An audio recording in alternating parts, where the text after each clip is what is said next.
তাদের সঙ্গে সুর মিলিয়ে যারা কথা বলে আমি ধিক্কার জানাই এবং আমি তীব্রভাবে আশা আপনাদের চোখের সামনে হলো। এরকম বিক্ষোভ দেখালে আপনি ক্লাস নেবেন কি করে? আপনাকে কে বলছে বিক্ষোভ দেখাবে?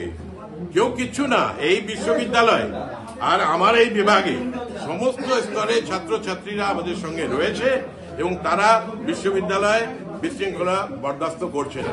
এই যে আপনারা বলছেন যে অচল অবস্থা ইত্যাদি, এটা হচ্ছে কিছু সেকশন তারা নিজেদের পিচ বাঁচানোর জন্য তারা যে জুলুমবাজি করেছে, তারা যে মন্ত্রীকে আক্রমণ করেছে, তারা যে আমার উপর আক্রমণ করেছে, আজকে আলিপুরদুয়ার থেকে বাঁকুড়া, আজকে ডায়মন্ড হারবার থেকে শুরু করে নৈহাটি, আজকে পশ্চিম মিদনাপুর বলুন বা আপনি জলপাইগুড়ি বলুন, সমস্ত জায়গাকার অধ্যাপকদের কাছে যাদবপুর বিশ্ববিদ্যালয়ের কদর্য চেহারা তুলে ধরবার চেষ্টা করছিল।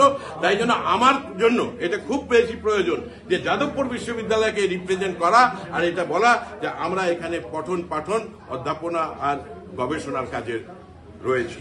আর এটা জায়গা থেকে আমরা বিচ্যুত হতে রাজি না। যে বা যারা এই সমস্ত দৌরাত্ম্য করছে, দুষ্টুমি করছে, বদমাইশি করছে, শয়তানি করছে, তাদের বিরুদ্ধে অ্যাকশন নেওয়া উচিত প্রশাসনে। তারা কোর্টে গেছেন, সব পক্ষ কোর্টে গেছে, কোর্টের উপর ভরসা করতে এদেরকে শেখার। এটা হচ্ছে পলিটিক্যাল সায়েন্সের কোর্সে, এটা হচ্ছে আবশ্যিক। কাউকে ফিজিক্যালি বাধা দান করাটা হচ্ছে বেআইনি। আপনি ম্যাডাম কিছু বলছেন, বলুন। হ্যাঁ, বলছি যে আজকে তো আপনাকে বাধা দিল ফিজিক্যালি, তো আপনি কি না আপনারা বলবেন যে বাধা দিল ফিজিক্যালি রিপোর্টে, এইটা বলবেন না উনি অভিযোগ করলেন বাধা দিল। তাহলে এতগুলি ক্যামেরা করছে নাকি? এতগুলি ক্যামেরা সংবাদ মাধ্যমের তারা করছে নাকি? ওই দিন 1 মার্চ যেটা হলো, এটা তো ভাগ্য ভালো আমাদের সবার। যাদবপুরের সুনামের কনটেক্সটে এটা যে যাদবপুর ইউনিভার্সিটি আমাদের গেস্ট ছিলাম, আমরা ঘোষ ছিলাম, আমরা ভালো গেস্টদের তত্ত্বাবধান করতে পারি।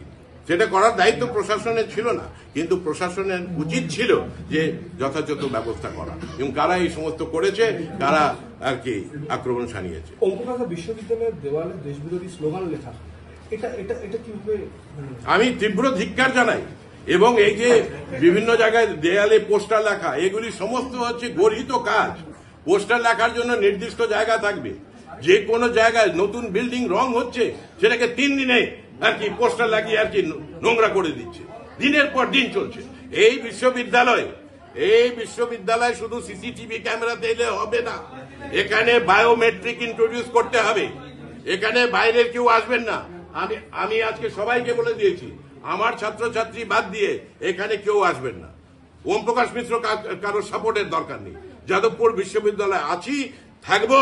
আর যাদবপুর বিশ্ববিদ্যালয়ের সুনামটাকে কিভাবে অক্ষুণ্ণ রাখা যায় তার জন্য চেষ্টা প্রতিনিয়ত আমি করি।